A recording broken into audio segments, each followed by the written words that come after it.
بسم اللہ الرحمن الرحیم۔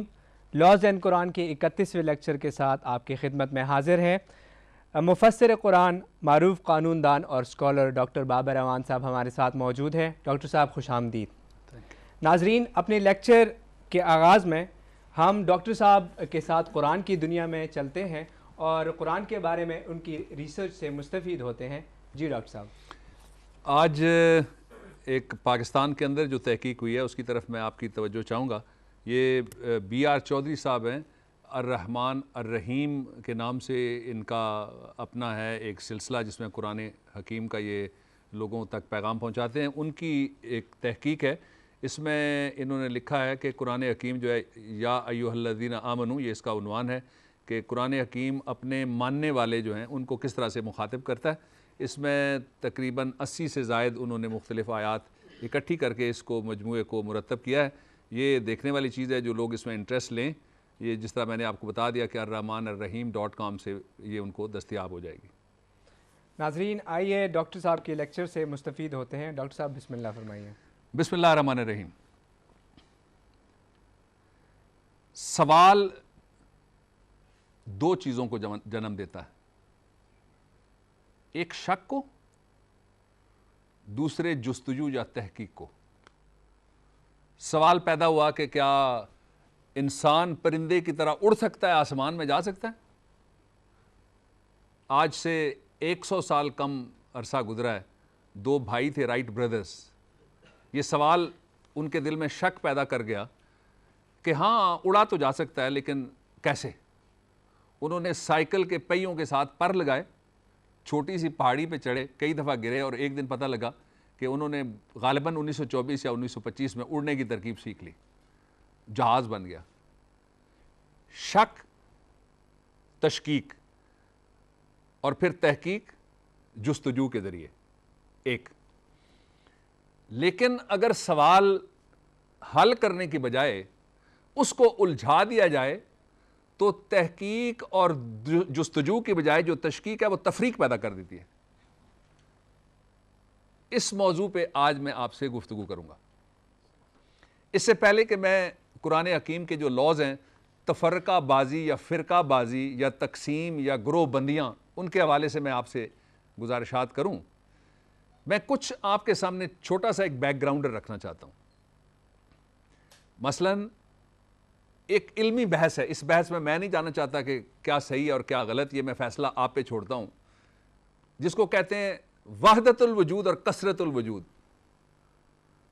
وحدت الوجود کے بارے میں شاعر نے کہا کہ بنا کر خود ہی ایک مٹی کی مورت، وہ مجھ میں بولتا ہے میں نہیں ہوں، تمہیں دھوکا ہوا ہے میں نہیں ہوں، ابا پہنے ہوئے مٹی کی مورت، وہ مجھ میں آ بسا ہے میں نہیں ہوں۔ اس کا جو انتہا ہو گئی وہ ہوئی جب انا الحق کا نعرہ ایک فقیر نے مارا اور اس کو سزائے موت ہوئی۔ یہ ایک پہلو اس کا ہو گیا۔ سوال تحقیق کا تھا، جستجو کا تھا، دو اسکول آف تھاٹ بن گئے، کثرت الوجود، وحدت الوجود۔ دوسرا اس کا جو پہلو ہے وہ یہ ہے کہ کیا قرآن بیانات، کلیئر پریسیڈنٹس، واضح احکامات کے بعد کسی گروہ بندی کی اجازت دیتا ہے؟ یہ آج کے اس دور کا ایک اہم سوال ہے۔ کیا تفرقہ بازی کی اجازت دیتا ہے؟ یہ موجودہ صدی کا ایک بہت بڑا چیلنج ہے۔ اور کیا مسلمانوں کے اندر اللہ کی یہ کتاب لوگوں کو جوڑ کر رکھنے کا کوئی ذریعہ بنتی ہے یا توڑنے کا بھی حکم دیتی ہے؟ جواب یہ ہے کہ یہ کتاب جوڑنے والی ہے، توڑنے والی نہیں ہے۔ صرف توڑتی ہے تو بتوں سے، صرف توڑتی ہے تو دنیاوی خداؤں سے، صرف توڑتی ہے تو جھوٹے الہ سے، صرف توڑتی ہے تو شرک سے، صرف توڑتی ہے تو بندوں پہ بندوں کی خدائی سے۔ انسانوں کو ایک دوسرے کے ساتھ جوڑنے کے لیے یہ کتاب آئی ہے۔ آغاز کرتے ہیں اس موضوع کا سورہ آل عمران۔ 3 ورسز جو لوگ لکھتے رہتے ہیں، میں ہمیشہ کہتا ہوں کہ قرآن سے رجوع کرو گے تو یہ تمہاری رہنمائی کرے گا۔ اس موضوع میں ایک ایسی صورت میں سے ایک ایسی آیت بھی منتخب کی ہے جو آپ کو یہ کہے گی کہ قرآن تمہاری رہنمائی کیسے کرے گا، اور اس سے اگر رشتہ بناؤ گے، تعلق رکھو گے تو تمہاری رہنمائی کیوں کرے گا۔ آغاز کرتے ہیں سورہ آل عمران ورس نمبر 102، 3 and 105۔ یہاں بہت مشہور قرآن حکیم کی ایک آیت اتری ہے، اور میں نے آج انگلش کی ٹرانسلیشن آپ کو اسکرین پہ شاید نظر آئے، میں نے فیصلہ کیا کہ موضوع ایسا ہے عام آدمی کی سمجھ میں آئے، میں ٹرانسلیشن اردو کی اس کو اختیار کر رہا ہوں، اور شاید یہ ایک نشست میں گفتگو مکمل بھی نہ ہو سکے۔ اللہ رب العزت کا ارشاد ہے کہ اے ایمان والو، اللہ تعالیٰ سے اتنا ڈرو جتنا اس سے ڈرنا چاہیے، اور دیکھو مرتے دم تک مسلمان ہی رہنا۔ اللہ تعالیٰ کی رسی کو سب مل کر مضبوطی سے تھام لو۔ سب مل کر اور رسی اور تھامنا، یہ تین چیزیں یاد رکھیے گا، اس پہ میں تھوڑی وضاحت میں جاؤں گا۔ اور پھوٹ نہ ڈالو، اور اللہ تعالیٰ کی اس وقت کی نعمت کو یاد کرو جب تم ایک دوسرے کے دشمن تھے، تو اس نے تمہارے دلوں میں الفت ڈال دی، پس تم اس کی مہربانی سے بھائی بھائی ہو گئے، اور تم آگ کے گڑھے کے کنارے پہنچ چکے تھے۔ تو فرقہ بازی کا ذکر ہو رہا ہے، اور آگ کے گڑھے کا کنارہ آ گیا اور اس نے تمہیں بچا لیا۔ اللہ تعالیٰ اسی طرح تمہارے لیے اپنی نشانیاں بیان کرتا ہے تاکہ تم ہدایت پاؤ۔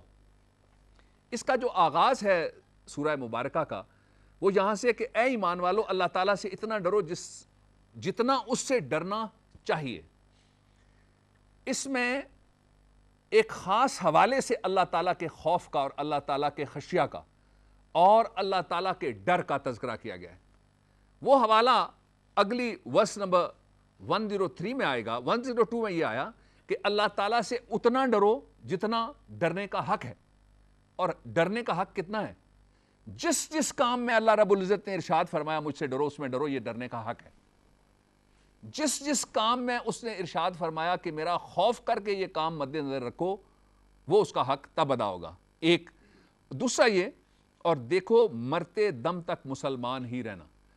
اگر پچھلے جملے سے اس کو ملا کے آپ اس کا مطلب نکالیں تو جو اللہ کے ڈر سے آزاد ہو گیا اس کی مسلمانی میں شک و شبہ پیدا ہو گیا۔ جو اللہ کے ڈر سے بریت لے گیا، اس دائرے میں سے نکل گیا کہ اس کو خدا کا خوف ہی نہیں ہے، اس کا دائرہ مسلمانی مشکوک ہو گیا۔ یہ قرآن کی زبان ہے، میری زبان نہیں ہے، یہ قرآن کے سیدھے الفاظ ہیں، یہ کسی انسان کا کہا ہوا نہیں ہے۔ اس لیے اللہ رب العزت نے مرتے دم تک مسلمان رہنے کی جو شرائط قرآن حکیم میں بیان کیا، ان میں سے ایک شرط یہ ہے کہ اللہ تعالیٰ کے خوف کو ہر وقت آدمی مد نظر رکھے، اللہ تعالیٰ کے ڈر کو ہر وقت آدمی مد نظر رکھے۔ اور اس کی عملی زندگی میں مثالیں کیسے؟ رمضان آ گیا، لوگوں نے دوڑنا ہے دکان کی طرف۔ جس نے مردے دم تک مسلمان رہنا ہے وہ دکان میں اتنا منافع وصول کرے جو لوگوں کی جیبیں کاٹنے اور ان کے معاش پہ ڈاکہ ڈالنے کے مترادف نہ ہو، تو وہ اللہ تعالیٰ سے ڈر رہا ہے۔ اور اگر کوئی ایسا نہیں کر رہا تو اس کے لیے جو اگلے الفاظ ہیں کہ دیکھو تم نے مرتے دم تک مسلمان رہنا ہے۔ یہ وہ چھوٹی چھوٹی چیزیں اور چھوٹے چھوٹے معاملات ہیں بظاہر جو اللہ رب العزت کی نظر میں بہت بڑے۔ وہ اپنے معاملات کو معاف کرنے پہ قدرت رکھتا ہے۔ جہاں بندوں کے اوپر مطالبات اور ان کے معاملات اور ان کا حقوق کا سوال آتا ہے، اللہ رب العزت کہتا ہے بندے سے رجوع کرو، مجھ سے مت پوچھ۔ معاف کرنے والا وہ ہے جس کا حق مارا گیا۔ قصاص اور دیت کے قانون کے اندر بھی یہی حق ورثاء کو ہے، یہی حق اس کو ہے جس کو زخم لگے، جس کو ضرب لگے، جس کو ہر جائے، جو رگڑا جائے۔ یہ کسی اور کے پاس اختیار نہیں ہے۔ مضمون آگے چلتا ہے، اللہ رب العزت نے ارشاد فرمایا اللہ تعالیٰ کی رسی کو سب مل کر مضبوط طور پر تھام لو۔ یہاں کئی جگہ آپ پڑھیں گے، میں کوئی خاص حوالہ کوٹ نہیں کرنا چاہتا باوجود، کہ اللہ تعالیٰ کی رسی کی بجائے یہ کہا جاتا ہے کہ اس کے راستے پہ چلو۔ راستے پہ چلنے والے الفاظ بالکل دوسرے ہیں۔ سورہ فاتحہ آپ دیکھ لیں، اہدنا الصراط الذین، جب یہ کہا جاتا ہے، نماز ہم پڑھتے ہیں اہدنا الصراط، کہ ہمیں وہ راستہ دے دے جو تیرا انعام یافتہ لوگوں کا راستہ ہے، ان کا راستہ مت دینا جو مغضوب ہیں، تیرے غضب کا شکار ہیں، تیری درگاہ کے راندہ درگاہ لوگ ہیں۔ یہاں صراط سے مراد وہاں راستہ ہے، یہاں حبل سے مراد رسی ہے. اس کا حوالہ کیوں آیا؟ بچپن کی ایک کہانی